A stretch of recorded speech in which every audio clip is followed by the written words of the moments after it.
Hello, good morning. ഇത് വിജയാണ് കേട്ടോ. അപ്പോൾ എൻ്റെ മോർണിംഗ് റുട്ടീൻ ഞാൻ ഒരു ഷോർട്ട് വീഡിയോ ആയിട്ട് എടുക്കാമെന്ന് വിചാരിച്ചിട്ട് എടുത്തതാട്ടോ. സോറി, എൻ്റെ തൊണ്ടയ്ക്ക് എന്തോ ഒരു ഇവിടെ വെതർ ചേഞ്ചാണ്, അത് കാരണം എന്തോ ഒരു കിച്ച് കിച്ച് അത് എക്സ്ക്യൂസൊക്കെ. അപ്പോൾ ഞാൻ പറയാൻ വന്നത്, എൻ്റെ മോർണിംഗ് റുട്ടീൻ എങ്ങനെയാണെന്ന് പറഞ്ഞുതരാം. ഞാൻ ഏർലി മോർണിംഗ് ബെഡിൽ നിന്ന് എനിക്ക് കഴിഞ്ഞ് കഴിഞ്ഞാൽ കഴിക്കണ ആദ്യത്തെ സീഡ് മീൽ അതെന്താണെന്ന് സീഡ് മീൽ അല്ലെങ്കിൽ സീഡ് ഷോട്ട് എന്നും പറയാം. അപ്പോൾ ഈ 3-4 സാധനങ്ങൾ ഞാൻ തലേ ദിവസം ഒരു മിനിറ്റ് വെള്ളത്തിലിട്ട് വയ്ക്കും. ഓക്കെ. അപ്പോൾ ഒരു പാത്രത്തിൽ ഞാൻ എടുത്തിട്ടുണ്ട് കുറച്ച് ഡ്രൈ ഫ്രൂട്ട്സ്, മറ്റേ പാത്രത്തിൽ സീഡ്സ്, പലതരം seeds, pumpkin seeds, chia seeds, flax seed, okay. And മൂന്നാമത്തെ പാത്രത്തിൽ ഞാൻ എടുത്താണ് സോംഫ് എന്ന് പറഞ്ഞു കഴിഞ്ഞാൽ മലയാളത്തിൽ പെരുംജീരകം, അതന്നെ. അപ്പോൾ ഇത് മൂന്നും തലേ ദിവസം ഒരു ചെറിയ പാത്രത്തിൽ ഒരു ടേബിൾ സ്പൂൺ വീതം ഇട്ട് വയ്ക്കുക. എന്നിട്ട് അതിലേക്ക് വെള്ളം കുറച്ച് ഒഴിച്ച് വയ്ക്കുക. അത് സോക്ക് ചെയ്ത് വയ്ക്കാമെന്നാണ് അതിൻ്റെ അർത്ഥം.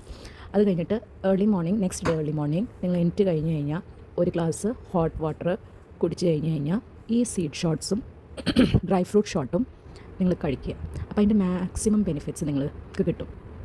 അതേപോലെ ഈ പംകിൻ സീഡ്സ്, അതിൻ്റെ ഗുണം ഭയങ്കര ഇമ്പോർട്ടൻ്റ് ആണ് ഒരു പോസ്റ്റ് ടോട്ടൽ ഹിസ്റ്ററക്ടമി കഴിഞ്ഞ ആൾക്കാർക്ക്. നമ്മൾ ഈ ടോട്ടൽ ഹിസ്റ്ററക്ടമി കഴിഞ്ഞ് കഴിഞ്ഞാൽ നമ്മുടെ ഈസ്ട്രോജൻ ലെവൽ വളരെ കുറവായിരിക്കും നമ്മുടെ ബോഡിയിൽ. അപ്പോൾ ആ സമയത്ത് ഈ റോ സീഡ്സ് കഴിച്ച് കഴിഞ്ഞാൽ നല്ല ബെനിഫിറ്റ്സാണ്.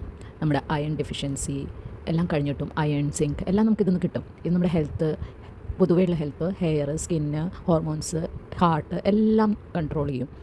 അതിന് എല്ലാത്തിനും നല്ലോണം ഹെൽപ്പ് ചെയ്യണ ഒരു സാധനമാണ് റോ പംകിൻ സീഡ്. ഇത് TSH കൂടുതലായ ആൾക്കാർക്കും, തൈറോയിഡ് ഫങ്ഷനുള്ള ലോ ആയ ആൾക്കാർക്കും നല്ലതാണ് കേട്ടോ. ഇത് മുടിക്കും നല്ല ബെനിഫിറ്റാണ്, മുടിയുടെ തിക്നെസ് കൂട്ടാനും എല്ലാത്തിനും. അപ്പോൾ ഇത് ഏർലി മോർണിംഗ് എംപ്റ്റി സ്റ്റമക്ക് എടുക്കാൻ നോക്കുക. അപ്പോൾ ഞാൻ ഈ വീഡിയോ മോർണിംഗിൽ ഷൂട്ട് ചെയ്തെന്നാണല്ലോ, ഇതൊക്കെ രാത്രിയാണ് സോക്ക് ചെയ്യേണ്ടത്.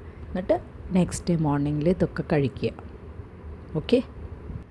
അപ്പോൾ ഇനിയും ഇങ്ങനത്തെ ടിപ്സ് വേണം ഈ സർജറി കഴിഞ്ഞവർക്കൊക്കെ. എൻ്റെ വീഡിയോസ് ഫോളോ ചെയ്താൽ മതി കേട്ടോ. Okay, by.